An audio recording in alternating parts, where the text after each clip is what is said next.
Good morning, Buddhas. Now, we got ourselves a little bit of a structure, a bit of a download this morning, and it's very simple, and it's entirely inspired by Abraham and Esther's work, so I'm just so grateful for everything that they do. And that is kind of narrowing in on the thesis of what I'm up to here. And I'm coming to the conclusions and to the culmination here that what I'm doing is searching for cosmic truths. I'm searching for truths from my perspective about how this goes on.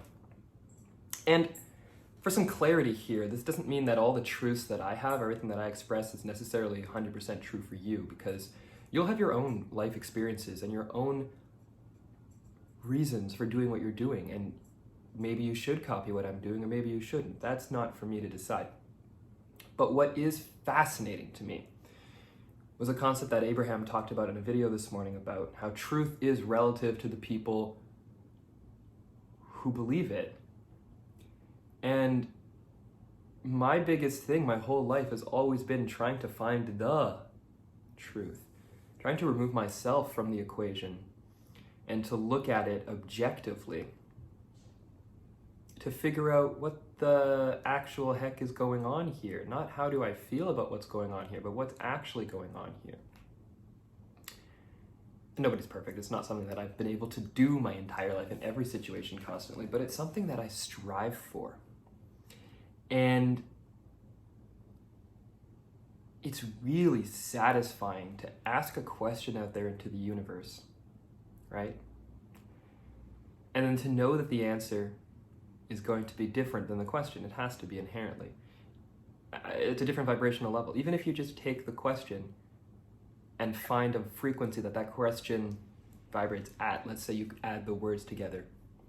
What is my name, for example, is different from the answer, which in this reality is Alexander. What is my name, Alexander, are two different things. There's the question and there's the answer. Now, it's an extremely simplistic example, but what I'm trying to convey here is the simplicity of what we're doing ultimately. We are asking questions, right? Things in our life cause us to ask questions. There's a middle ground where we don't bother seeking the answer and we dwell on the question, or we don't bother seeking the answer because we think it's from some authority figure who's more important than us.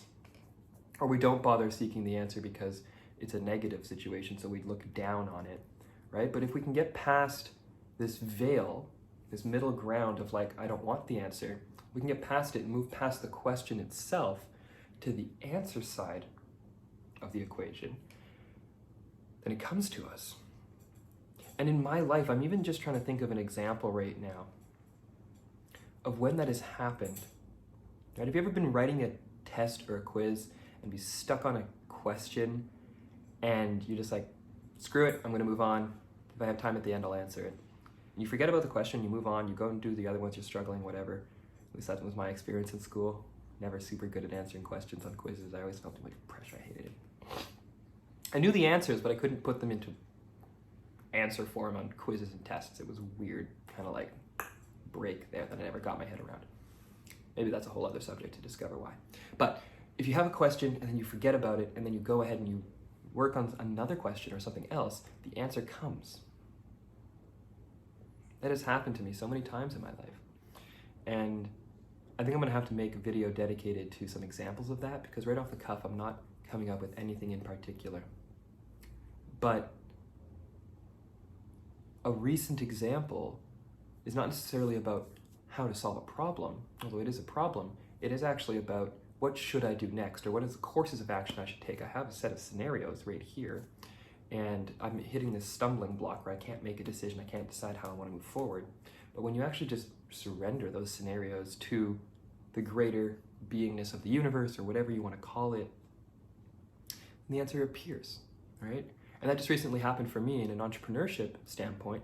I'm currently working on an entirely separate business from this YouTube venture where I'm selling coffee accessories on Amazon. Catitude & Co. is my little plug there. I'll try and see if I can remember to throw a link in the bottom there. This is not a sponsored post, it's just something that I'm working on simultaneously as a part of my journey here in learning what I can accomplish.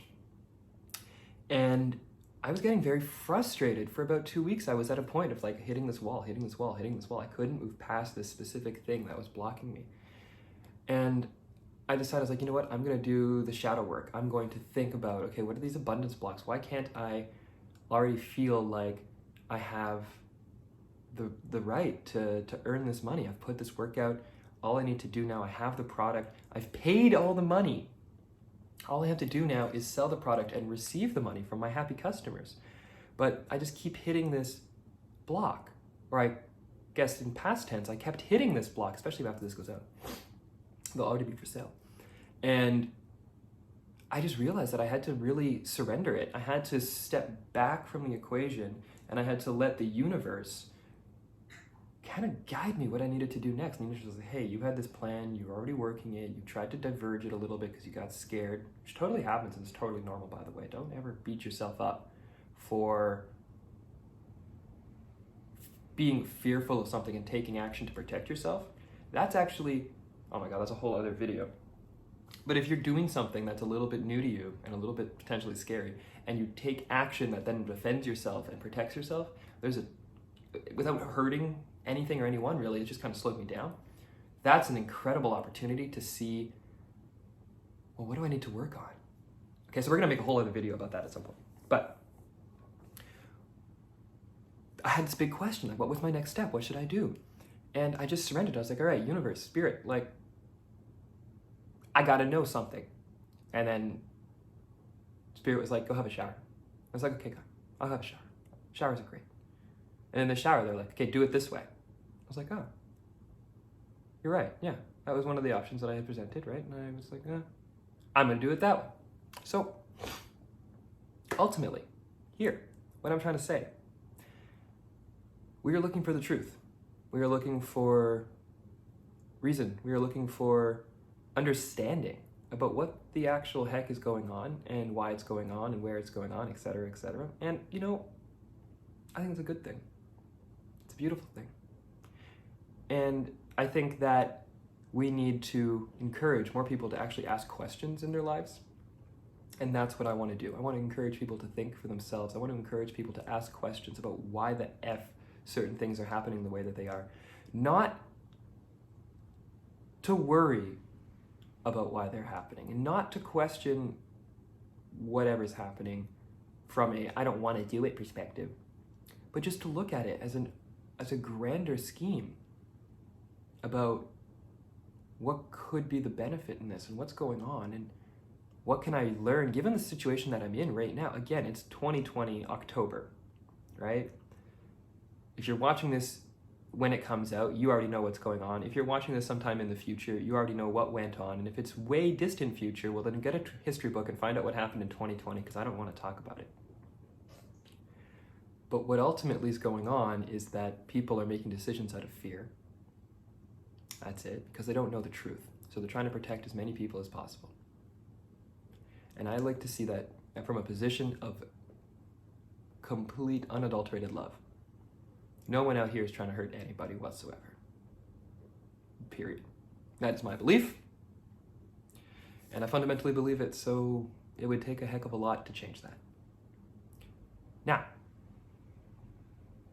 the actual content of this channel won't drastically change, but we're going to focus more on the truths and trying to fundamentally tie those back into what people believe, because I think that truth and belief are synonyms.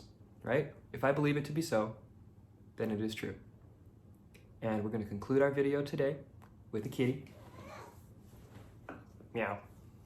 Hope that picked up on camera. And we will see you in the next one. If you have any comments, please feel free to leave them down below. You can also hit that like button. It really helps us out on the algorithm to get more views from more people, to spread more messages. Hit the little bell notification to get all of the videos. And remember, Buddhas, love yourself.